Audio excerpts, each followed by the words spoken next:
वर्ग अधिक 10x वजा 175 या बहुपदीला x अधिक 7 ने भागले असता भागाकाराने बाकी काय येईल? हा या ठिकाणी ज्याला भागायचा आहे त्यातलं पहिलं पद 5x वर्ग आहे.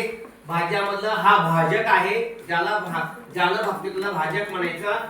x ला कितीने गुणल्यानंतर 5x वर्ग येईल, तर x ला 5x ने गुणल्यानंतर 5x वर्ग येईल.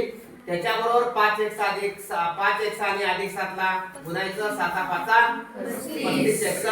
त्यामुळे यांची वजाबाकी करताना दुसऱ्या पदाचं चिन्ह बदलायचं, अधिकचं वजा, वजाचं अधिक. इथं शून्य ऑलरेडी आलं. वजा 35 अधिक 10 वजा 25 वजा 25x वजा 175. हे वजाचा भाग लावायचा.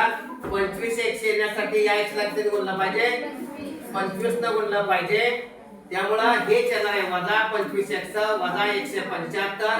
चिन्ह बदलली, हे अधिक हे शून्य झालं. म्हणजे 5x वजा 25 हा तुमचा भागाकार आहे आणि तुमची बाकी काय आलेली आहे? शून्य आलेली आहे. म्हणजे 5x वजा 25 आणि बाकी शून्य असणारा पर्याय पहिलाच आहे. समजलं?